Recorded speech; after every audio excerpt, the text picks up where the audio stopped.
here's a little mental health update. I am now back in Spain, and I'm very happy here. Of course, I do still have struggles, financially, for example, which is very, very difficult to deal with. But I'm at least where I feel home, and I'm looking into getting a dog, and very excited about the idea and the prospect of raising a dog, rescuing a dog from a shelter, and I'm looking forward to getting to know her. I've sort of settled on a dog that I want, and she's absolutely just gorgeous, and I love her. And I'm just gonna check out the audio is real quick. Okay, I think the audio is okay.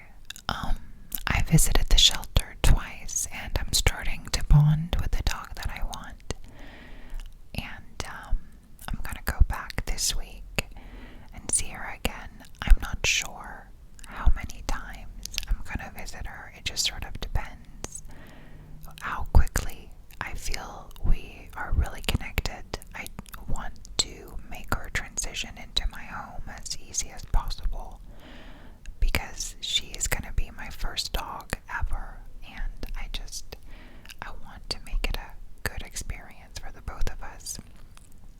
Her name is Julieta at the shelter, but I do have a different name that I want to call her, after a movie character in one of my favorite childhood movies. I'm also sort of thinking about naming her after my mom and sister, but I'm not sure. They're both dead. But I'm not, that's not funny. I'm sorry. I always laugh at weird stuff.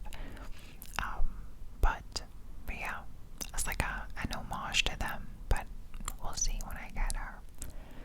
To anyone who's been here for a while, you know that I struggle with mental health issues, but the truth is, I struggle mainly with the mental health effects of real life issues. So my actual inherent mental health is pretty stable, but I get massively dysregulated by financial things, financial issues. And due to my history of trauma, I struggle to work and function in many very basic ways. I'm extremely low functional in many ways that have to do with being productive. I can have a very productive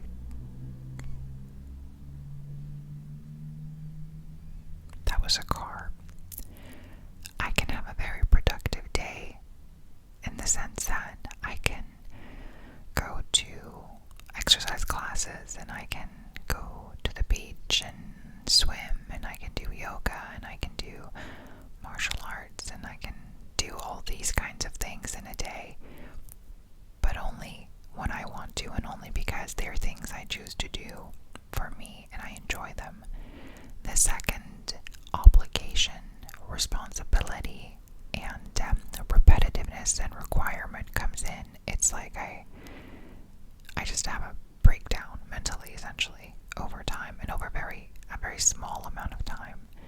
And I go from being fine to literally wanting to die because of it. And I know that probably sounds maybe spoiled or entitled to people. I don't know, but if you don't have CPTSD, if you don't come from a decades-long chronic history of trauma, it's hard to relate to. So I don't really blame you for being judgmental about it, because you wouldn't understand. But yeah, I am back in Spain. I'm back on the island that I love so much. I'm on a Spanish island, and I feel so centered and calm and at home here. I live in a very small village on a different side of the island than I used to, and it's very peaceful. There's barely any tourism. It's a very, very cozy atmosphere here, and I can walk to the beach in 3 minutes. I can go walk in nature in the Badlands, very close to where I live. The mountains are everywhere, so I can go hiking if I want to. And I really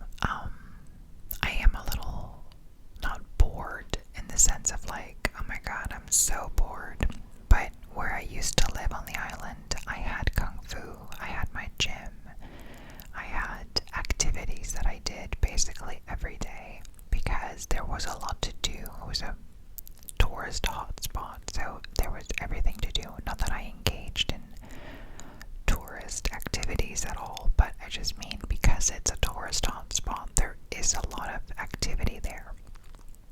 Whereas here, I've managed to find a place to do yoga in the morning, but it's at 8 a.m. and I'm usually not I'm just not always, I am awake by then, but I'm not always up and about in the let's go to yoga type way by then. So maybe in the future, once my sleep is fully regulated, I'm thinking about volunteering at the shelter where I might adopt my dog, or where I will adopt my dog.